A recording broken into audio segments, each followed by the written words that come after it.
Chapter 4 अकेलापन की तलाश। एरियन मेहरा अपनी नई जिंदगी की राहों पार निकल पड़ा था, लेकिन शालिनी से दूरी ने उसके दिल को एक अजीब सी उदासी से भर दिया था। इस रिश्ते से दूर जाने का फैसला उसके लिए जरूरी था, लेकिन अब वो अकेला था। उसके पास ना शालिनी थी, ना अपनी पुरानी दुनिया का सुकून। जिंदगी की सिंप्लिसिटी और सच्चाई को समझने के लिए उसने जो सफ़र चुना था, वो अब और भी कठिन हो गया था।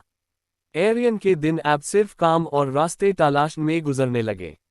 एक दिन, जब वो अपनी पुरानी जिंदगी को याद करता, उसका दिल इस खालीपन से भर जाता। समुंदर की लहरों को देखते हुए उसने सोचा, क्या मैं कभी खुद को पाने में सफल हो पाऊंगा, या फिर ये रास्ता मुझे हमेशा अकेला छोड़ देगा। रातों में एरियन अपने दिल की आवाज़ को सुनता, लेकिन वो आवाज़ अब धीरे धीरे उससे दूर जा रही थी। उसके मन में एक सवाल था, क्या प्यार से दूरी सच में ज़रूरी थी। उसकी ज़िंदगी का यह मोड़ अब और भी मुश्किल हो गया था, क्योंकि अब सिर्फ सपने हाय नहीं, एक अकेलापन भी उसके साथ चलता था। Dash dash dash. चैप्टर 5 दर्द का सफ़र। एरियन को अपनी ज़िंदगी की नई तलाश में हर दिन एक नया दर्द महसूस होता। जितना वो अपने सपनों के करीब जाने की कोशिश करता, उतनी ही जिंदगी की कठिनाई उसको पीछे खींचती। शालिनी के बिना उसका दिल टूट गया था। हर रात, जब वो थकान से चूर होता, उसके सपने उसके सामने आकर छुप जाते। उसके लिए यह सफ़र अब सिर्फ खुद को ढूंढने का नहीं, बल्कि अपने अंदर की लड़ाई लड़ने का था। एक दिन, जब एरियन एक छोटी सी जगह में रहा था, उसको अपने आसपास के लोगों के स्ट्रगल्स का एहसास हुआ। इस जगह के लोग हर दिन एक नई जंग लड़ते, कभी पैसे की, कभी अपनी पहचान की।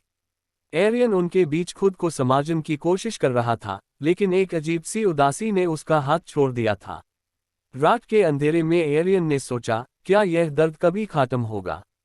क्या मेरे सपने कभी सच होंगे, या फिर मैं हमेशा इस दर्द से घिरा रहूंगा? उसका मन हर दिन इससे यह सवाल पूछता था, लेकिन जवाब अभी तक दो था। Dash dash dash. चैप्टर 6 दोस्तों का साथ। एरियन के सफ़र में जब सब कुछ अंधेरा लगने लगा, तब उसकी मुलाकात एक नए दोस्त से हुई। रवि, एक छोटा किसान जो अपनी जमीन को बचाने के लिए दिन रात मेहनत कर रहा था, एरियन का नया साथी बन गया। रवि के साथ काम करते हुए एरियन ने देखा कि जिंदगी की कठिनाई सिर्फ उसके लिए नहीं थी, बल्कि हर कोई अपनी एक अलग जंग लड़ रहा था। एक शाम, जब एरियन और रवि एक छोटी चाय की दुकान पर बैठे थे, रवि ने कहा, एरियन भाई, जिंदगी कभी आसान नहीं होती, लेकिन हर दर्द के बाद एक नई रोशनी आती है। जब तक हम अपनी मंजिल की तरफ देखते रहते हैं, हमारा सफ़र खत्म नहीं होता। एरियन ने रवि की बातों को सुना और महसूस किया कि शायद यह सफ़र सिर्फ उसकी पहचान का नहीं था, बल्कि उन सभी लोगों का था जो अपनी मंजिल की तलाश में थे। रवि के साथ हर दिन काम करते हुए एरियन को एक नया एहसास होने लगा कि शायद दर्द के पीछे भी एक जीत छुपी होती है। Dash dash dash. चैप्टर 7 दिल की सुनो। एरियन के लिए अब सफ़र सिर्फ एक फिजिकल स्ट्रगल नहीं था, लेकिन एक आत्मा की तलाश बन गया था।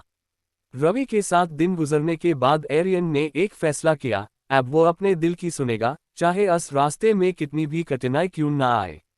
एक रात, जब एरियन अपनी छोटी सी जगह पर बैठा था, उसने अपने दिल से पूछा, क्या मैं सच में अपने सपने को जीने के लिए तैयार हूँ, या फिर यह सफ़र सिर्फ एक दिखावा बन गया है।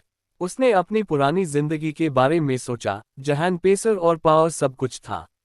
लेकिन अब उसको समझ आने लगा था कि असली जीत सिर्फ बाहर की चीज़ों में नहीं, बल्कि अपने अंदर के सच को पहचान में थी।